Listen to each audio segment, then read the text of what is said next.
Welcome everyone into another edition of the Ferrario Face-Off here at Claibs Online. I'm Alex Ferrario, pre- and post-game host on the radio side for the St. Louis Blues. And as always, my good friend Mike Claiborne here to talk a little Blues hockey and a little NHL playoffs. And rightfully so after game one, Claibs, where things may not have gone as well as you would have liked to see in the first one. But I'm an optimist. I like to look at the glass half full.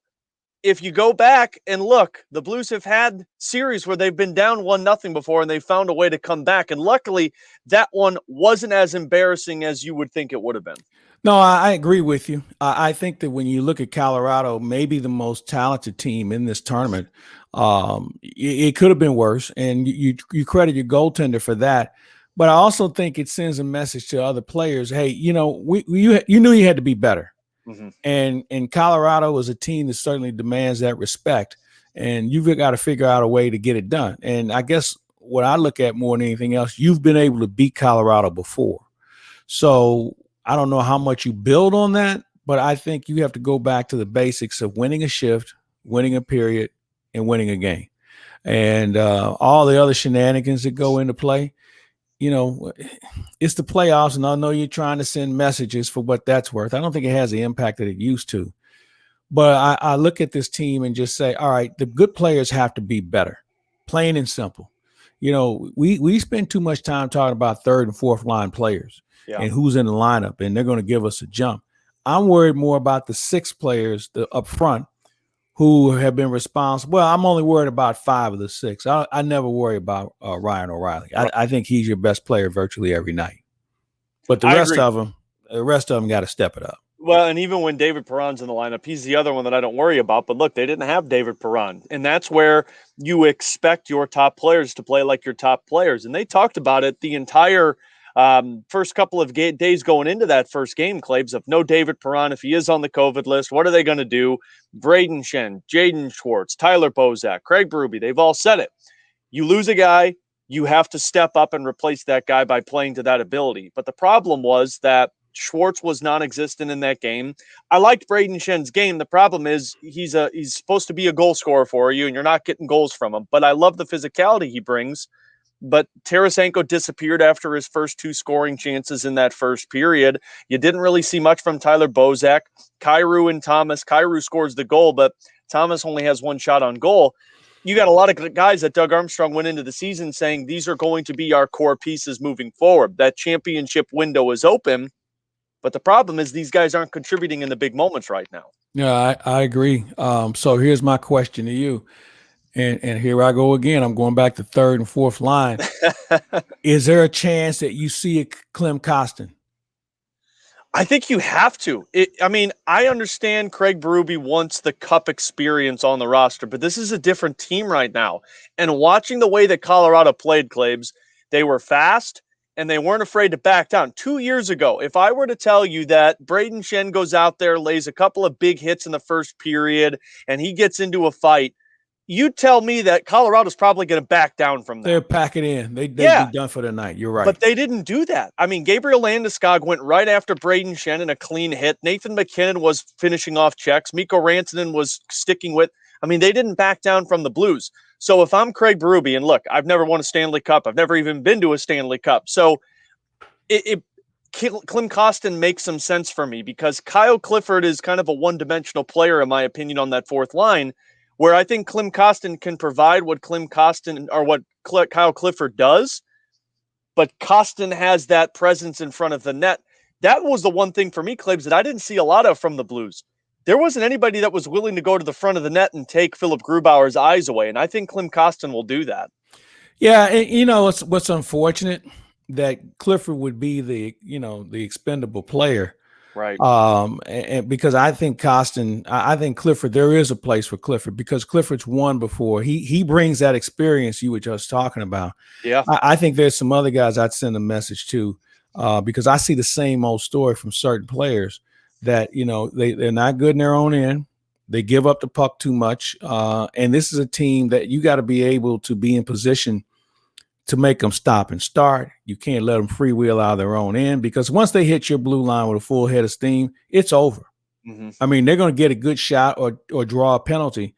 And that's something that I think you have to have guys that just get in the way. You don't have to hit a guy every play, but you just have to deny him the space on the ice that he's looking to get a pass from or looking to skate to, and just get in his way. And I think a guy like Clifford still can do that. He understands the dirty part of the game. Now, he's not Phil Esposito in front of the net, but my point being, he can do little things, and I would think Costin would too. I wouldn't mind seeing Barbashev and Costin on the same line. I agree. They're kind of the similar guy. They have energy. They don't have a problem playing the body, and they don't have a problem going to the net. And they have skill. Honestly, I'd love to see that as the Craig Berube's fourth line. I think a couple of things need to happen going into game two, Claibs. One, Braden Shen has to be a centerman. I know we've tried him as a right winger. We've tried him as a left winger. But if you go back and look at the last 10 games of the regular season, I think he had maybe a goal and a couple of assists. You go to the first 20 games of the season when he was centering Jaden Schwartz and Jordan Kyrou, that line of Schwartz, Kyrou, and Shen in 13 games had 29 points. Braden Shen is a better centerman than he is a winger for you. So I think he needs to be your second line center. And I'm kind of done with this Robert Thomas experiment as a centerman because it hasn't been working. I think where he can be effective is on the wing for the Blues because he's got that playmaking ability. But as a centerman, you need somebody who's big going down the middle who can't get bumped off the puck. And Robert Thomas doesn't have that ability, I think, in this Colorado series. So I'd like to see a Tyler Bozak on that third line center. But to your point, I think if you could put yourself a fourth line out there of an Ivan Barbashev, a Klim Kostin, and then maybe a Sammy Blade, maybe a Mackenzie McEachran, just change some things up on that fourth line to where they have that effectiveness to go out there and score a goal if the possibility is in front of them. But if they're not going to do that, at least they're going to bang the body around and create some offensive zone time. Well, I'm going to tell you, I'm going to keep Clifford in the lineup. Yeah, that's that. And I don't think there's anything wrong with that. I would go with Barbashev, Costin, and Clifford. And then you try and deal with that. And here's the reason why. Because if they get caught in a line change and they go up against another line, let's say McKinnon's line, they can skate with those guys. Uh-huh. And they can, at least hold them off until they, somebody else can get out there. But I think that they are the real conduit line that you could have where you can basically throw them out there and they're not going to hurt themselves. Clifford's, as I mentioned, has been at this. He knows how to play in his own end. And the other two guys are good skaters who know how to play the body. Who don't really care about what Colorado does. So, I think if you want to send a message, you may have to. Maybe it's a Schwartz, maybe it's a Sanford that doesn't play. Yeah, and I know that's going out on a deep end because I know people. Well, Schwartz has been. I know all of that, but he's not doing anything. Right. He hasn't done anything, and I know his plus minus is intriguing, and what the Blues do when he's in the lineup, but he's not doing anything. And Sanford at this point is just a guy. I mean, I think Craig Berube has done everything for this kid other than adopt him to give him a chance, and it's just not worked. Yeah. And he picks his spots on when he wants to play tough. And it was amazing how many guys, when the game had been decided, all of a sudden wanted to be tough. And I'm going to take Bortuzzo out of that equation because he plays tough every night and he does what he needs to do. But when you have your goalie and Sanford and some other guys chirping and acting like they want to go, you had your chance. You didn't do anything about it. So, save all the theatrics because I think you become more of a laughing stock around the league when you do this. And we saw it with San Jose. So this is a playoffs and everybody makes each other accountable. So in this case, I think you send the message, hey, look, we appreciate what you've done, but you're not doing it. So we're going to give somebody else a look and stay ready because you know how this game works. You might be back in the lineup. Yeah, I think it needs to be kind of a revolving door right now. And I think that's why you had kept Dakota Joshua with the team. That's why you kept Mackenzie McEachran, Klim Kostin. That's why these guys are on the taxi squad for you, is so that they're skating with the team on a daily basis. They're getting those reps at practices. And when they get the call, they move into the lineup. That's where I would like to see Craig Berube move with it. But at the end of the day, Claibs, it's the systematic approach that Craig Berube has in place that the Blues just didn't play against Nathan MacKinnon. And part of me wonders if that system played hesitant after that first period, because if you go back and look at it, the first 6 minutes, the Blues dominated. Colorado did not get a shot on goal. The Blues had 5 of them. They were in the zone. If there was a zone possession time, I don't know if Colorado would have been more than 30 seconds in the first 6 minutes. But then they take the penalty. Then Colorado goes to the power play. They score on the power play. And then it felt like the Blues said, okay, we got to play more defensive hockey. We got to stay back. And Craig Berube said it yesterday in his media press conference. He said the Blues basically just dumped the puck as soon as they got it on their stick, and then they got a line change. And it felt like there was no forecheck. It was perimeter hockey. And you cannot beat Philip Grubauer with perimeter hockey. You got to put bodies in front of him, take his eyes away, much like Gabriel Landeskog did against Binnington when he scored that second goal. That was a perfect goal. And it was amazing that had Schwartz come back and totally come back because the defensemen were on each side of the net. Mm-hmm. And when Landeskog just kind of skated through the slot, that's your forward. He's got to be there. And he wasn't, and it cost him. Here's the other thing about the Blues.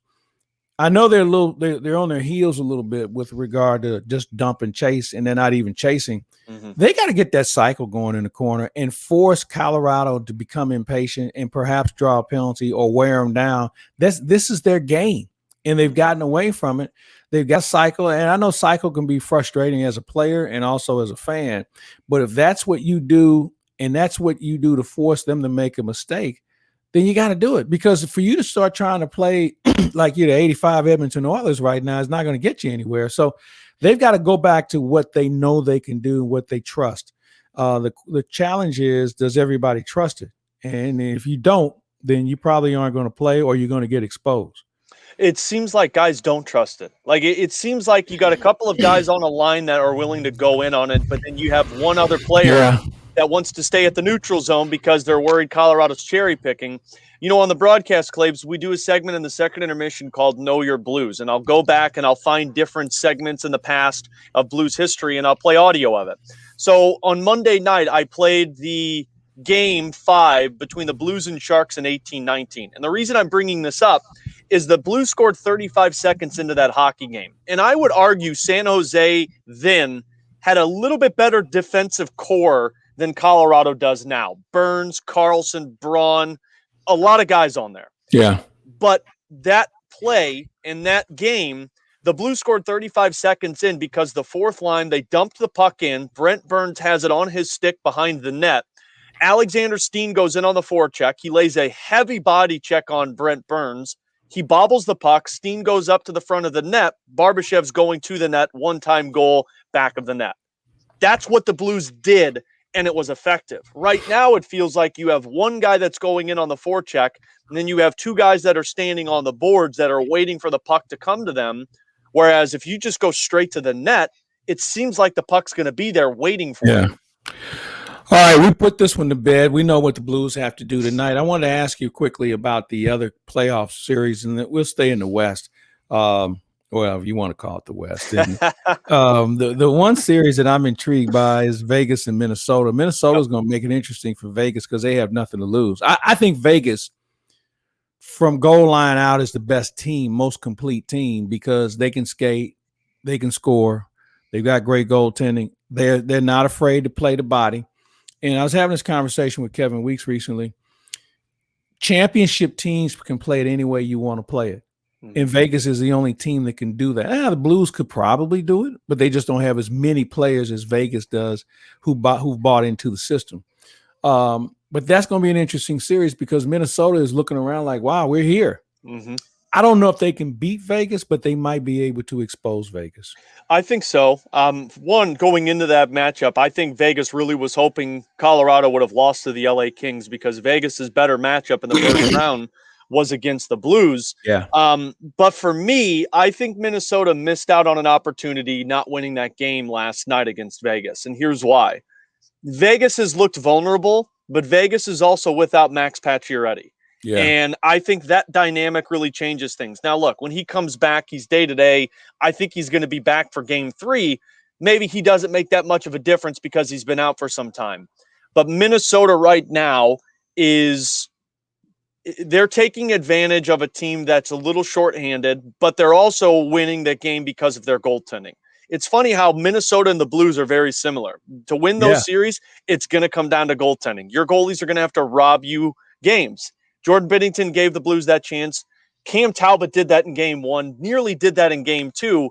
I just don't know if Minnesota has the depth to take on Vegas because their top two lines are heavy. I mean, we all know with the rookie Kaprizov, they have that Jordan Greenway, who I love how he plays. The same with Marcus Foligno. But when you get to the third and fourth Big line, drop off. yeah. Big drop off. I mean, when Yeah. you have Zach Parise on your fourth line, who may or may not be in the lineup, going against Carrier, Nosek, and Reeves, I'm going to give my money 10 times out of 10 to Reeves' line because they're the aggressors. They can start a forecheck and then get a line shift out there to take advantage of it. I'd rather have JP Parisi playing, his old man, right about now. I mean, Yeah, his old I would man's take a him. tough, hard-nosed guy, man. Yep. He was a two-way player. And Zach has been, Yeah. but, you know, his career is winding down. I think that he's a guy that may have something left, but not enough to carry him through a whole series. Yeah. All right, why don't we do this? We got a big one tonight. Why don't we catch up tomorrow and we'll do this again and kind of look at what game 3 is going to look like. What's the status on David Perron? So all they're telling us right now is he is in COVID protocol, which to me, yeah, I know. Breaking news. Found that one out on the NHL media side at 5 o'clock every day. But to me, Claibs, that means that it's so hard to say because I don't want to say that he doesn't have a positive test and he does have one, but the backup and evidence, Jake Wallman, when he came down with a positive test, they immediately came out and said, look, we believe this is a false positive. He's got the vaccination. We're pretty confident that this is a false positive. The next day, they said, nope, it's a true positive. He's on the COVID protocol list.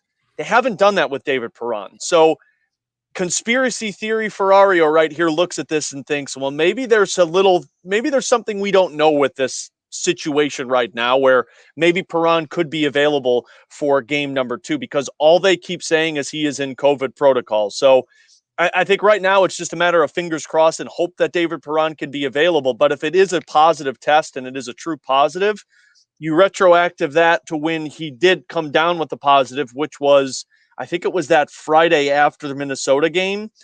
He should be available for this Friday game night. number 3. That's what I was thinking. Yeah. Well, I got news for you. If the Blues don't fare well tonight, they're going to need him and a few other changes in the lineup. So we'll have to wait and see. But it should be interesting tonight. And I think it'll be even more interesting to see how Colorado plays it. Do they come out and play the body and skate and try and put the Blues on their heels early? Or do they pick their spots and see if they can get the Blues to become a more desperate hockey team? Part of me wonders, Claibs, if Colorado's game plan going into this one is, I mean, we all remember how that ended on game 1, right? Clifford, Sanford, Blay, Binnington. Colorado knows that they're in the heads of St. Louis. Does Colorado open up that game and just play a little bit of a passive hockey where they say, okay, let's see if they come at us with some physicality, take a couple of penalties, and then we'll put it to them with the power play.